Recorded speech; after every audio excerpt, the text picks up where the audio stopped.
Dear friends, अस्सलाम वालेकुम।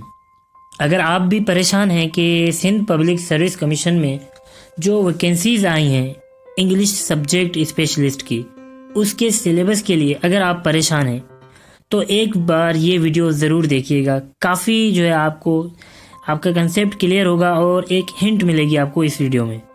तो देखें, 2022 में इन्होंने सिलेबस दिया था सब्जेक्ट स्पेशलिस्ट का, लेकिन इसमें जो है सब्जेक्ट स्पेशलिस्ट में इंग्लिश का सब्जेक्ट नहीं है।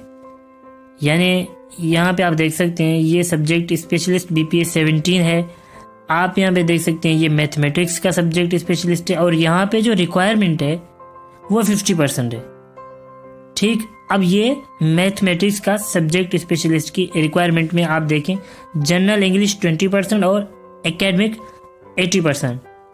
ऐसे ही आपको केमिस्ट्री का भी ये सेम पैटर्न मिलेगा, फिजिक्स का भी सेम पैटर्न मिलेगा और जूलॉजी और बॉटनी का भी सेम मिलेगा। यानी अगर हम अंदाज़ा लगाएं यहाँ पे इंग्लिश सब्जेक्ट भी होता तो क्या होता, तो क्या ये जो 20% है यहाँ पे इसको मिला के पूरा 100% का एक इंग्लिश का पेपर होता? बिल्कुल भी नहीं। वहाँ पे आपका यूँ होता कि एकेडमिक जो लेवल है आपका वो 80% होता। अच्छा, सब्जेक्ट स्पेशलिस्ट इंग्लिश वालों का जो एकेडमिक लेवल है वो BS इंग्लिश या MA इंग्लिश का जो मास्टर लेवल पे वो स्टडी करते हैं वो है। अभी काफ़ी लोगों को ये कन्फ्यूजन है कि वहाँ पे जो है आपको 9th से लेके सेकेंडरी तक की जितने भी बुक्स हैं उनकी तैयारी करनी पड़ेगी, तो वो बिल्कुल भी एकेडमिक में नहीं आते।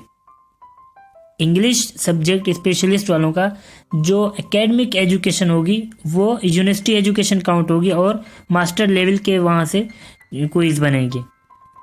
तो देखें, सबसे जो पहला क्राइटेरिया जिससे आप थोड़ा अंदाज़ा लगा सकते हैं वो ये है 50 मार्क्स। यानी आपका ये तो है 2022 का। इसमें आप देख सकते हैं कि 2022 में इन्होंने ये इनकी पॉलिसी थी। अब 2023 में ज़्यादा से ज़्यादा क्या चेंज हो सकता है? चलें, एक अजम्पशन अगर हम लगा भी दें कि भाई हो सकता है अब जो है इंग्लिश का सब्जेक्ट स्पेशलिस्ट का जो सिलेबस है वो चेंज होगा। चलें, मान लेते हैं थोड़ी देर के लिए। जनरल इंग्लिश तो उसमें मस्ट होगी। आप 2022 का पेपर उठा के देखें, जो इंग्लिश लेक्चरर का हुआ था उसमें जनरल इंग्लिश के आपको सवालात मिलेंगे, उसमें आपको लिटरेचर के सवालात मिलेंगे, लिंग्विस्टिक्स के मिलेंगे। तो ये तो ऐसी चीज़ें हैं कि बिल्कुल ये मस्ट है, इन पे तो जो है आपको तैयारी करनी ही करनी है। लेकिन अगर थोड़ा बहुत इन्होंने चेंज कर भी दिया तो क्या हो सकता है कि हो सकता है 5 या 10% ये पाकिस्तान स्टडी या इस्लामियत या जनरल नॉलेज का उसमें एक पोर्शन रख दें। लेकिन उस 5 या 10% को या उसकी वजह से आप अपनी तैयारी को रोक देते हैं, जबकि आपको पता है कि आपका जो इंग्लिश लेवल का सब्जेक्ट स्पेशलिस्ट का जो आपका पेपर होगा उसमें ये 2 चीज़ें तो कॉमन है, बल्कि 3 चीज़ें। एक तो आपका हो जाता है ये इंग्लिश, जनरल इंग्लिश आपका, दूसरा हो जाता है आपका एकेडमिक। एकेडमिक में लिंग्विस्टिक्स प्लस लिटरेचर, यानी ये दोनों उसमें आ जाते हैं। अगर ये जो है 80% यहाँ पे नहीं होता, ये होता है 70%, और जो 10% है वो इस्लामियत या पाक स्टडी या जनरल नॉलेज होता है, तो खैर है, इसका कोई इतना इशू नहीं है। वो तैयारी आप बाद में भी कर सकते हैं क्योंकि इतना टाइम ज़रूर होगा। लेकिन अभी ये है कि आपको इस चीज़ पे तो एकेडमिक एजुकेशन पे आपने इस चीज़ को रट्टा लगाना है। यानी आपका लिटरेचर हो गया और लिंग्विस्टिक्स और आपका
मार्क का एक क्विज हो। तो ये मैटर नहीं करता, मैटर करता है आपकी तैयारी और आपको नेगेटिव मार्किंग से बचना है, क्योंकि अगर नेगेटिव मार्किंग इनके हर पेपर में ऑलमोस्ट 0.5 जो है ना मार्क्स ये डिडक्ट करते हैं जस्ट आपके रॉन्ग आंसर पे।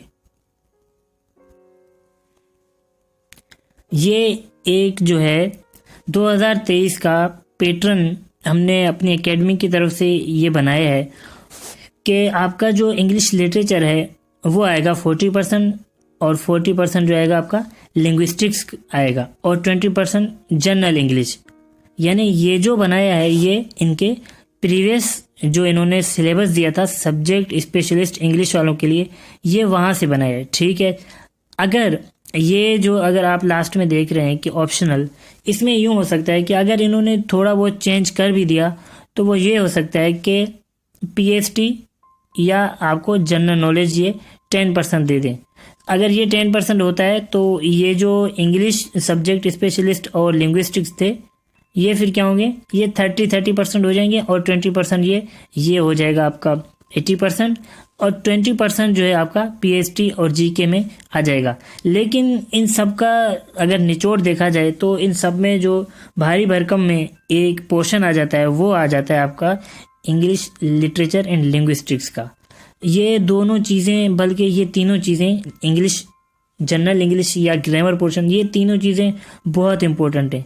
तो ऐसा समझें कि सिलेबस तो आपको मिला हुआ है, सिलेबस आपको मिला हुआ है, आपको बस तैयारी करनी है। ये तीनों जो हैं एरियाज़ हैं, अगर आपके ये स्ट्रॉन्ग हैं तो आपका ऐसा समझें कि syllabus is in front of you.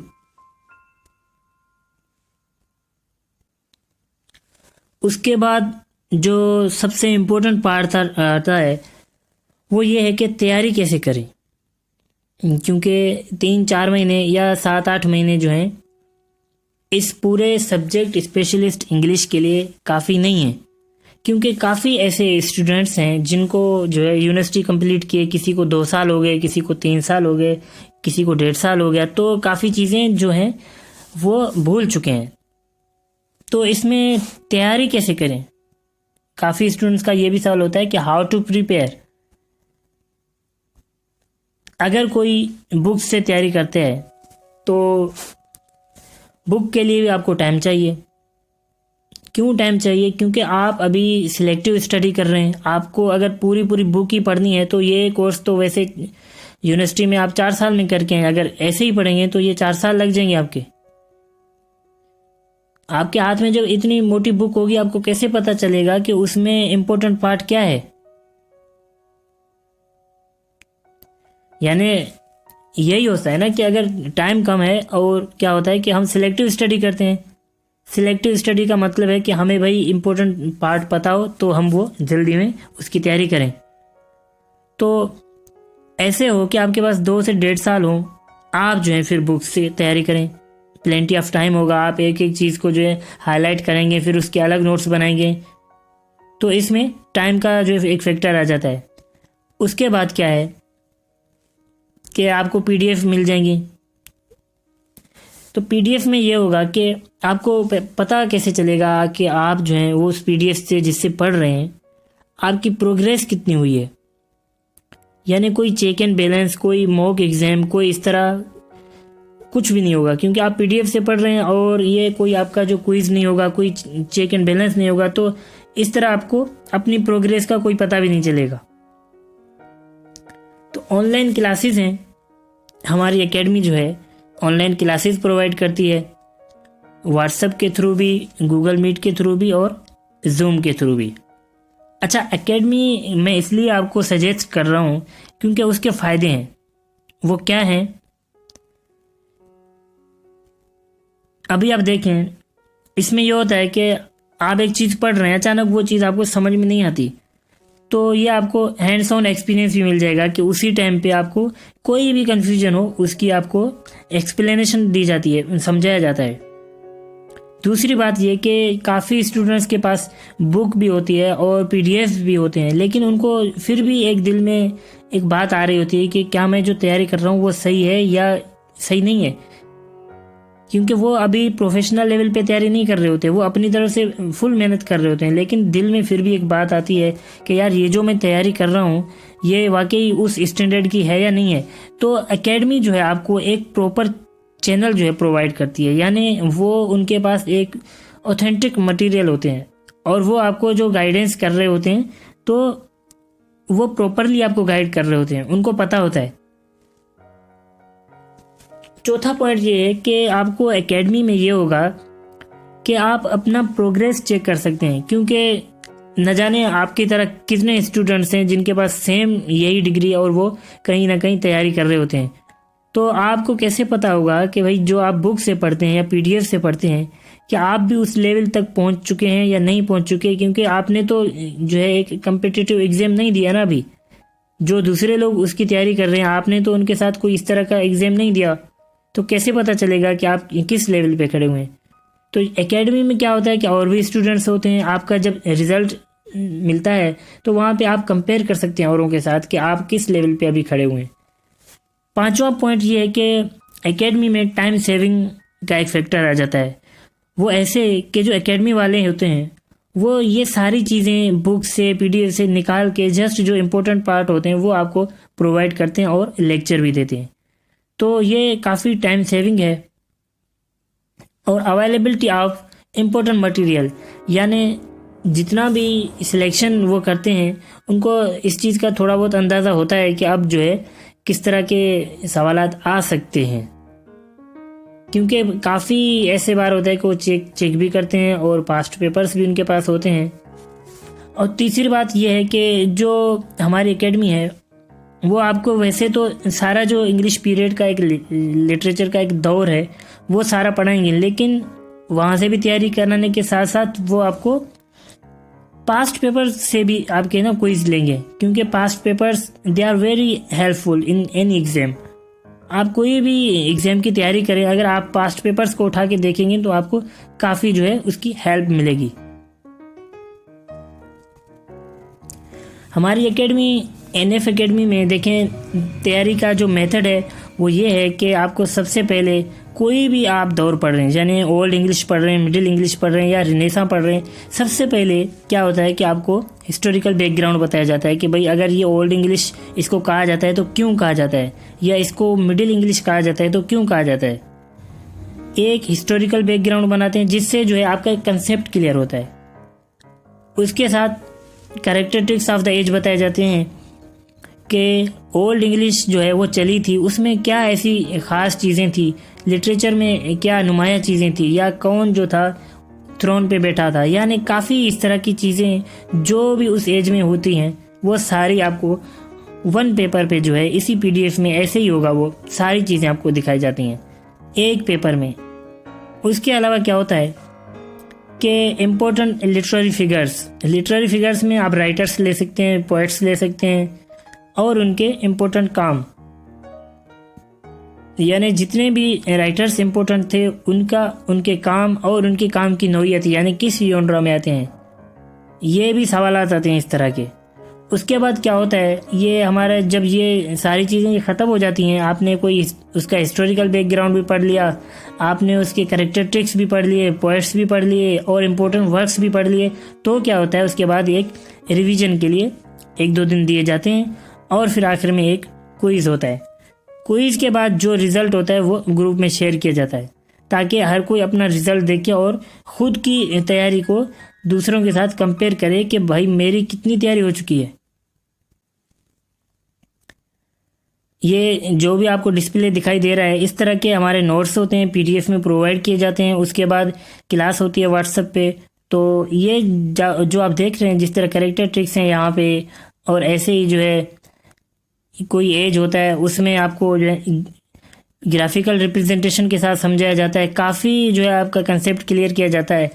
और इसमें यूँ भी है कि हमारे जो अभी बैच चल रहे होते हैं, हमारे 2 बैच अभी चल रहे हैं, उसमें यह है कि हमारे पास ऐसे भी स्टूडेंट्स हैं जिन्होंने प्राइवेट साइड से किया है, उनको कुछ भी पता नहीं था, लेकिन उनसे भी हमें बहुत अच्छा रिस्पांस मिला है कि उनको अभी ये सारी चीज़ें बहुत आसानी से समझ आ रही हैं। अगर आप भी इंटरेस्टेड हैं और हमारी एकेडमी ज्वाइन करना चाहते हैं तो आप हमसे इस दिए हुए नंबर पे रब्ता कर सकते हैं। Thank you so much. अल्लाह हाफिज़।